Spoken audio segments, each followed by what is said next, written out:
मेरा ज़िम्मेदारी है एजुकेशन की। अल्लाह का फ़ज़ल है कि हमने तालीमी इदारे बदतरीज खोलने शुरू कर दिए हैं। अभी छवीं 7वीं 8वीं और उसके ऊपर की जितनी भी क्लासेस यूनिवर्सिटीज़ जितने भी हैं वो सारी की सारी अब चल रही हैं।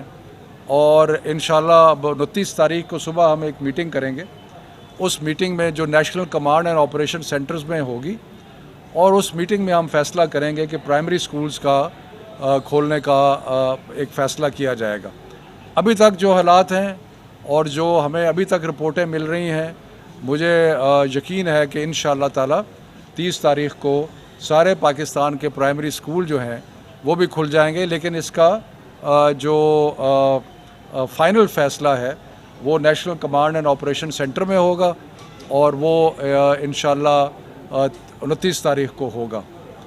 तो अगर उसके अलावा आपके सवालात हैं तो मैं ये फरमाइएगा कि अपोजिशन की जानिब से जो है बड़ी तनकीद का निशाना बनाया जा रहा है, हुकूमत के खिलाफ लॉन्ग मार्च की भी तैयारियां हो रही हैं, तो क्या समझते हैं, क्या वाकई कोई आपकी हुकूमत गिराने की बातें हैं? अपोजिशन की ख्वाहिशात तो बहुत हैं, लेकिन नहीं है, अवाम में कोई पजीराई नहीं है। जिस तरीके से इन दोनों जमातों ने ख़ास तौर पे और भी जो उनके साथ हैं इस मुल्क के साथ किया है, नून लीग की आप ज़रा हालत देखें कि एक तरफ उनका जो कायद है वो लंदन में बैठ के और 1 घंटा हशाश बशाश तकरीर करने के बाद पाकिस्तान के अदारों को हदफ तनकीद बनाता है, और उसके बाद पता चलता है कि उनके अपने लोग अपनी दरख्वास्त पे खुफिया तौर पे आला फ़ौजी अफसरान से मीटिंग कर रहे हैं। तो ये किस किस्म की मुनाफ़कत है? और ये मुनाफ़कत आपको, ये आज की बात नहीं है। अगर आप पिछले 30-40 साल की सियासत पे नज़र डालें तो आपको नून लीग की और उसकी लीडरशिप की और नवाज़ शरीफ साहब की इस किस्म की हरकत और मुनाफ़कत आपको नज़र आती रहेगी कि जब पब्लिक में कुछ कहना, प्राइवेट में कुछ करना। तो ये तो एक जो तरीक़ा है, मेरा ख़्याल है आवाम को अब इस बात की समझ आ गई है और हमें कोई ख़दशा नहीं है, क्योंकि हमें यकीन है कि आवाम की कोई सपोर्ट इनको हासिल नहीं है। इन्होंने जो अपने वक्तों में जिस तरह लूट मार की है और जिस तरह खरबों रुपया जो है वो मुल्क से बाहर ले गए हैं, तो इसके बाद अवाम इनको ट्रस्ट करने के बिल्कुल कायल नहीं है। और ये मुलाकातें करना, ऐलानात करना, इन ऐलानात से कोई फ़र्क नहीं पड़ेगा। इंशाअल्लाह हुकूमत अपना जो भी काम कर रही है, जिस तरीके से अब आप देख रहे हैं कि कोविड का मुकाबला हुआ, एहसास प्रोग्राम के तहत 150 अरब पाकिस्तान के गरीब ख़ानदानों में तकसीम हुआ, इकॉनमी जो है वो उसकी हालत बेहतर हो रही है। इस वक्त आप देखें कि स्टॉक मार्केट पाकिस्तान की सारे एशिया में बल्कि सारी दुनिया में उसका एक कंस्ट्रक्शन एक्टिविटी शुरू हो गई है। एक नया पाकिस्तान हाउसिंग स्कीम के तहत घर बनने शुरू हो गए हैं।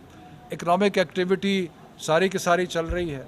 सो इसलिए जो पाकिस्तान तरक्की की तरफ गामज़न है और इंशाअल्लाह ताला ये तरक्की की मंजिलें तय करता रहेगा।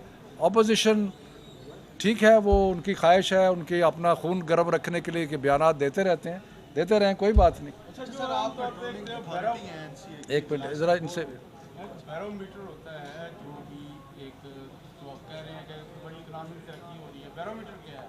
अवाम कहे मैं वेलबींग फील करते हैं, अवाम में वेलबींग है, लेकिन अवाम में अभी तक महंगाई भी दूसरे असरात बरकरार हैं। दिस मीन्स कि वो जो चीज़ें आप कर रहे हैं उसका ट्रिकल डाउन इफेक्ट कोई नहीं है। देखें बात यह है, एक मिनट देखें, एक मिनट बात सुने। बात यह है कि महंगाई है, इसके लिए हमारी पूरी कोशिश है कि महंगाई को कम किया जाए। लेकिन आप इकोनॉमिक इंडिकेटर्स की बात कर रहे हैं, आप ये देखें एक्सपोर्ट्स जो हैं उनमें इजाफा हो रहा है। करंट अकाउंट डेफिसिट जो कि 20 अरब डॉलर था जबकि नून लीग की हुकूमत थी, अब वो 2.5 अरब डॉलर के ऊपर आ गया है। उसके बाद आपकी जो इंडस्ट्रियल लार्ज स्केल मैन्युफैक्चरिंग है वो पहले से बेहतर हो रही है। उसके बाद आपकी बेशुमार जो स्मॉलर इंडस्ट्री है वो अब दोबारा अपने पैरों पे खड़ा होने शुरू हुए। तो इकोनॉमिक इंडिकेटर्स ये होते हैं। हाँ, मैं ये ज़रूर तस्लीम करता हूँ कि हम कोशिश कर रहे हैं कि महंगाई की शरह जो है उसको जिस हद तक कम कर सकते हैं करें, लेकिन ओवरऑल इकनॉमिक प्रोग्रेस जो मुल्क की है वो सबको नज़र आ रही है।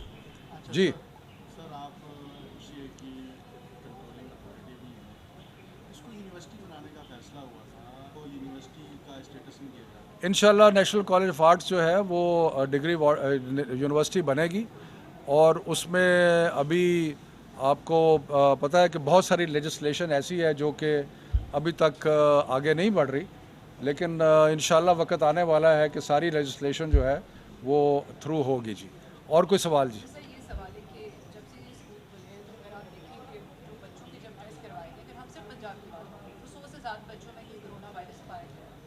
इसके बावजूद अभी भी आप ये समझते हैं कि प्राइमरी सेक्शंस को खोलना चाहिए जिसमें आप छोटे बच्चों को बुला रहे हैं, वो अपना बैग ही संभाल सकते हैं, मास्क कितने घंटे पहन के अपने आप को कैसे कवर करें? पंजाब में हमने स्पेशल टेस्टिंग शुरू की जब हमने स्कूल खोले और बहुत ज़्यादा वसी पैमाने पर टेस्टिंग शुरू की।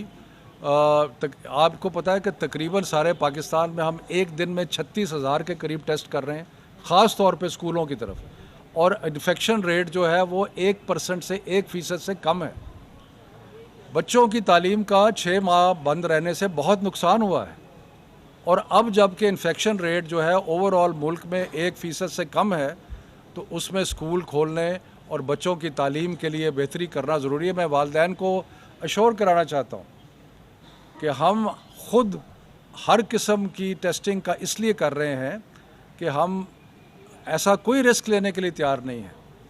ये तो हेल्थ के इंडिकेटर्स जो आ रहे हैं, मैं आपको बता रहा हूँ, उनकी वजह से ये फ़ैसला हमने किया कि स्कूल खोलेंगे। और अब भी मैं समझता हूँ कि जो इस वक्त आपको रिज़ल्ट्स आ रहे हैं उसमें प्राइमरी स्कूल भी इंशाल्लाह खुल जाएंगे। अच्छा।